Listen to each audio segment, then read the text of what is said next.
Indo German ભાગીદારીમાં નવો અધ્યાય શરૂ થઈ રહ્યો છે, જે અંતર્ગત મીડિયા ગ્રુપ સાંસ્કૃતિક અંતરને પાટા પર લાવે છે. ઇન્ડો જર્મન ભાગીદારીમાં નવો અધ્યાય શરૂ થઈ રહ્યો છે કારણ કે ભારતીય મીડિયા ગ્રુપ આજના માહિતી યુગમાં જર્મની અને તેના લોકો સાથે જોડાવા માટે મહત્વપૂર્ણ પગલાં લઈ રહ્યું છે.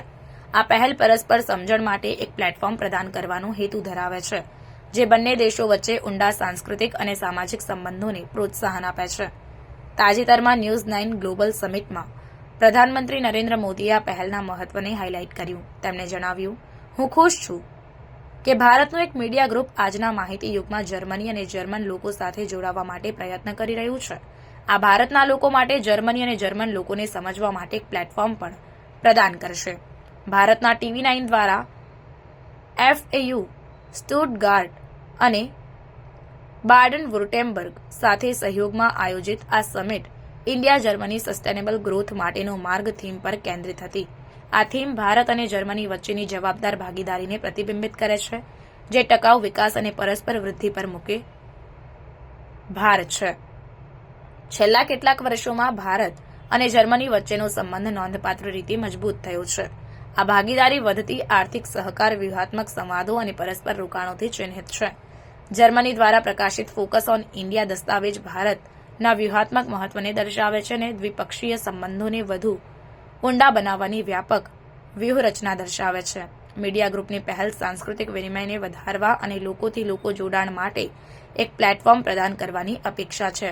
જર્મનીમાં લગભગ 3 લાખ ભારતીયો રહે છે અને 50,000 ભારતીય વિદ્યાર્થીઓ ત્યાં અભ્યાસ કરે છે. આ પહેલ સાંસ્કૃતિક અંતરને પાટા પર લાવવામાં મદદ કરશે અને પરસ્પર સમજણને પ્રોત્સાહન આપશે.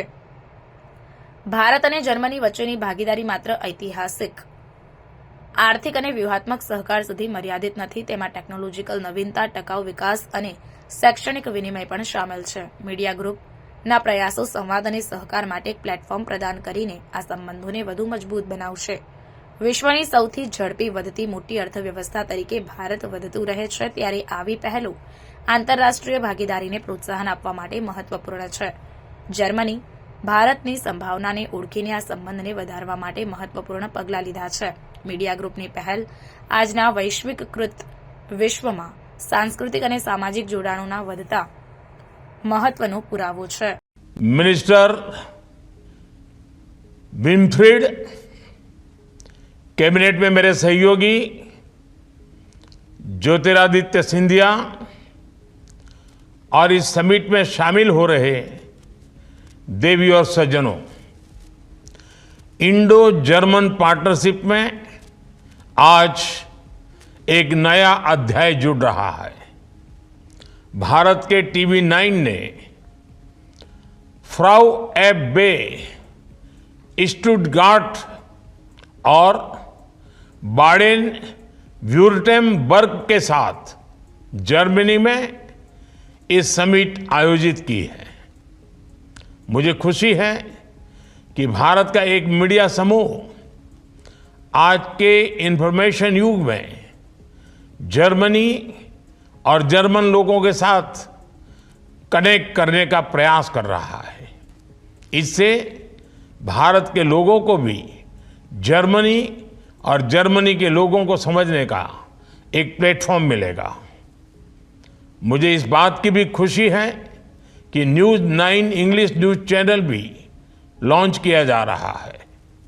साथियों, इस समिट की theme India Germany a road map for sustainable growth है और ये थीम भी दोनों ही देशों की रिस्पॉन्सिबल पार्टनरशिप की प्रतीक है.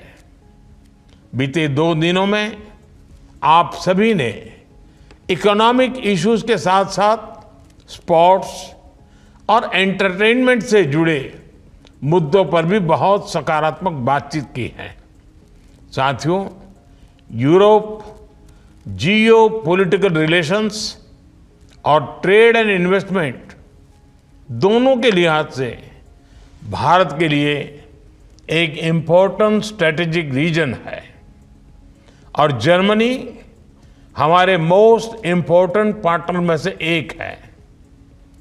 2024 में इंडो जर्मन स्ट्रेटेजिक पार्टनरशिप के 25 साल पूरे हुए हैं और ये वर्ष इस पार्टनरशिप के लिए ऐतिहासिक है, विशेष रहा है। पिछले महीने ही चांसलर शोल्ज अपनी तीसरी भारत यात्रा पर थे।